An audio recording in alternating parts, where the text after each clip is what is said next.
I hate swimming, and no, not because I failed the PE entrance exam because of it. Well, not only because of that, but we aren't talking about my academic achievements or rather failures, but something way more important: perfection. And the fact that nothing is perfect, just like this light strip in my living room, it's not perfect, even far away from it. These imperfections can be seen in most things, even the best of things, but this doesn't mean that we shouldn't at least try to achieve perfection. Which is why today we will try to fix the single worst decision of maybe the best 2D platformer of all time. Like in my last video on Tropical Freeze, I want to kick it off with a serious question. Do you know any game, it doesn't matter which genre or release year, just one game with good or at least not bad underwater controls?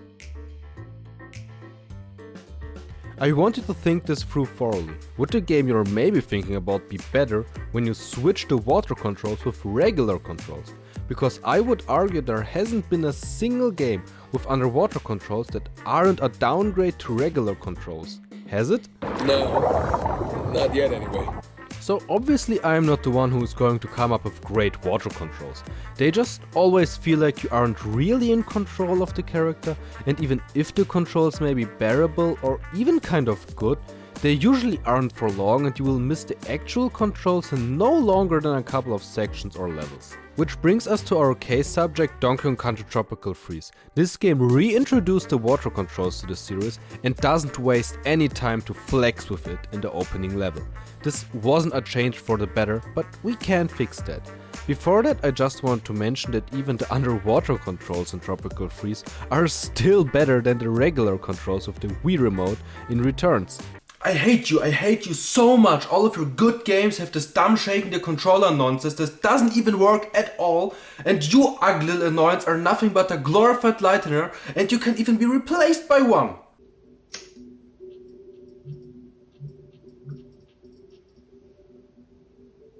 So why exactly are the water controls so bad that I call them the bad decision of this game?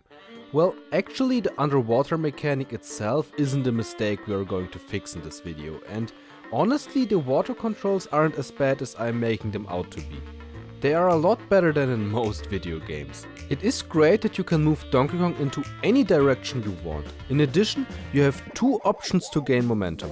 One small little push into the direction you're facing, great for maneuvering around obstacles, and a stronger boost for attacking enemies or to quickly escape a dangerous situation. You also can't chain any moves together like you can in the air. Something like rolling off a cliff, jumping off of multiple enemies in a row, and then using Dixie to reach a little higher and further is not possible underwater. Only one move at a time. Because of this, there is no room for creative movement underwater. Which is one more reason that the water sections aren't as engaging as normal levels. So, should the water levels just be heavily reduced or even removed entirely? Is that my crazy solution? Well, honestly, my solution for this problem isn't any more exciting than this. Like many solutions for challenges in game design, aren't revolutionary leaps for the whole medium. But let me tell you one thing, we won't reduce the amount of time you spend in the water, instead we will make it more enjoyable. If you believe I'm just going to suggest replacing the whole underwater movement system with regular controls and slow motion, like in Shovel Knight, then you are wrong. This would solve the issue with the underwater levels being less complex than regular levels. Something like a floating jump is even already in the game, but there is an even better way. For that, we have to look at the root of the problem, which aren't the water levels themselves. Think about it, are less complex or less flexible, slower controls really such an issue? This game already has simpler levels like this, like the rocket barrel levels, the minecart levels, and especially the rhino levels. Those are all levels with much less creative potential, and there's only one way to beat those. So actually the movement is even more limited than the water levels. I would actually argue that the water levels are great for giving you a completely different experience to the regular game. Water levels are much more exploration and precision based than anything. They have the potential of adding a lot of varied sections and even more level design options to the game as a whole. They do have this potential to enhance the experience of playing this game, and in some instances they already achieved this. Just look at the octopus level to see this, or this shadow level, or this purely exploration based level that feels like a completely different game. All those are unique concepts that definitely enrich the game's library of memorable moments. For the legendary underwater music from my dear friend David Hein alone, this game should keep at least some of the water levels. So what exactly is my problem then, when I argue the water sections are an integral part of why this game is so great? Well, now is the time I finally tell you what this ominous bad decision I'm teasing the whole time really is about. For this, let us look at some data. I promise you this is really quick and really insightful. There are 57 levels in total in this game. Of those 57 levels, 5 are levels that are purely underwater and 4 levels that have at least some water sections in them. Let's compare that to the other control changing mechanics in the game. There are 3 of each of those levels in the game and 1 endgame level that has sections of all of them. So it is obvious that there are much more water levels in the game than other, let's call them gimmicky levels. Still, this isn't the real problem here. We have already established that the water controls are different in many ways to every other control scheme in the game. And of all of them also have the most fleshed out controls. The problem is something else. Write a comment if you already know what I am referring to. Let us compare how these water levels are distributed over the 6 worlds of Tropical Freeze. And it becomes immediately apparent. Most of the water levels are in a single world, actually 6 of them, and all of the pure water levels. So you're playing most of them in a row. For a whole world you're mostly stuck underwater with slow, uncreative movement in many exploration based levels. Some are more exciting, but even those expect you following more or less predetermined routes. After at best 2 or 3 levels you're starving to see some land, like a pirate in search of some tropical island not being frozen over by the penguin mafia. In other words, the bad decision was to include a whole world for water levels, even though they are universally seen as being the least enjoyable part of every single platformer. Retro Studios had the chance to include water controls that enhance the experience as a whole without annoying most of the player base with a whole water world. But some lead designer at Retro Studios in Texas probably was so fed up with 35 degrees and the unrelenting sun in the south of the US that on one forsaken day, when the AC wasn't working again, he decided enough is enough. And he is going to spend the rest of the summer developing a whole underwater world for the game they were currently working at. So it is 35 degrees and I'm going to the public pool. Are you sure you don't want to come with me? I have already explained that I hate swimming. Well, they have a section for non-swimmers. Well, in that case, my body is ready. While I am thinking about it, this unbearable heat is probably also the reason for the title, Tropical Freeze. And maybe this also was the reason the developers said, when asked why they weren't developing Metroid Prime 4 after Returns, that they still had many ideas for the series they wanted to realize. So for everyone frustrated that the developing for Metroid Prime 4 is taking that long, you can probably blame a broken AC in Austin, Texas for Retro deciding to make another dumb monkey game. First, Donkey Kong is a gorilla, so way cooler than a dumb monkey. And second, I am very thankful for Retro's decision to develop this game. It is literally my favorite Nintendo game and one of the best designed games ever in my opinion. So let's make it even better and finally fix the problem we have with this water world.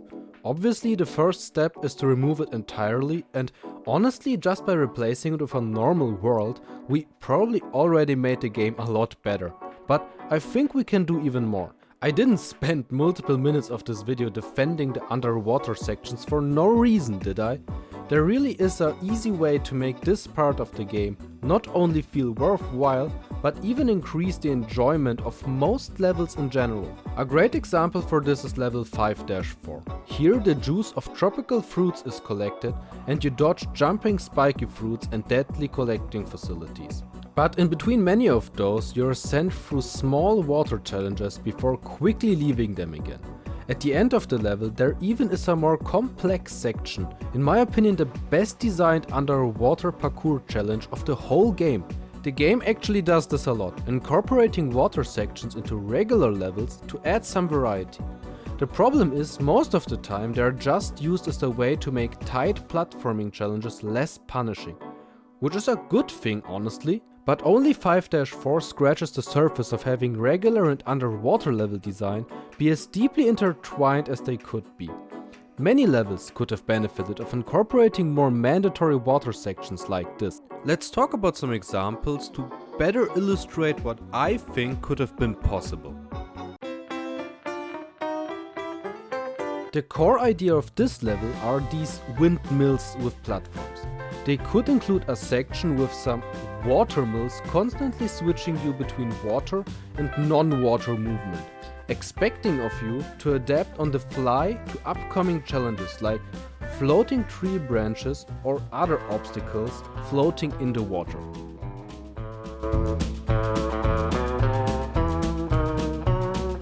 This level is set in a storm with many tornadoes, so why not get some inspiration from one of the greatest movies of all time, Sharknado.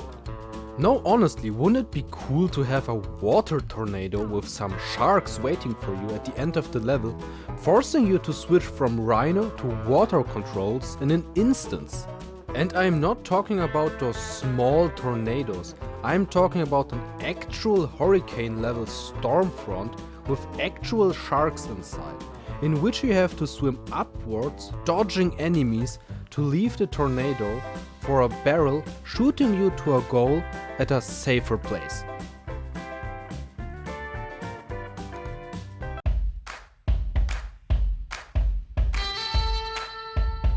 This level is literally on fire, so you could be forced to flee the flames by jumping into the water. For example, you may have to follow a falling tree to its death, just to fall into a nearby river. After swimming away from falling trees and branches, you could encounter a beaver dam, with your mission being to literally save the forest by destroying it and flooding the whole region. This could be a way to even include a small minecart section with a boat, like in 2-4, or maybe a piece of tree bark or something to ride the flood to the end of the level. In my humble opinion, those ideas are much more interesting than just having levels be that one-dimensional with just one movement option. And these are just some examples a desperate student came up with in the span of maybe half an hour. So the geniuses in Austin, Texas should be able to come up with some much crazier ideas.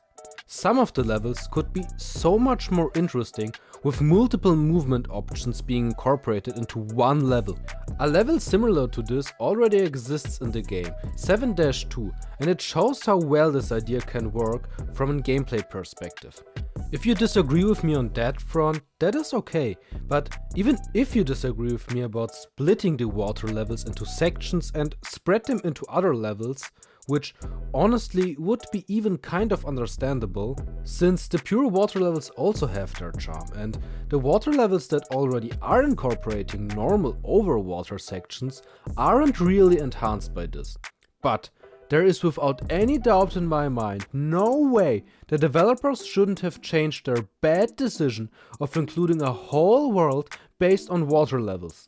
Even the biggest fans of the underwater gameplay were probably rolling their eyes once they saw that even the boss from this world is underwater, and as a result much worse than all other bosses of the game.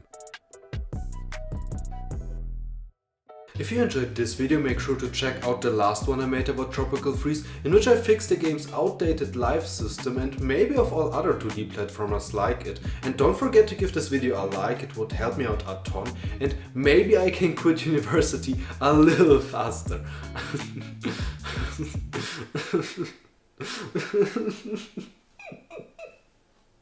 Okay, jokes aside. If you want to take a guess about which game my next video is going to be, write it into the comment section, because if you're right, I'm going to mention you in my next video as a prediction master. And who doesn't want to be seen as a prediction master? I certainly want to. Here are some clues. It's a remake of a video game that once held the title of having the highest development cost of all time. At least when it comes to video games. Okay, I wish you all a beautiful day. Until next time. Ciao, ciao!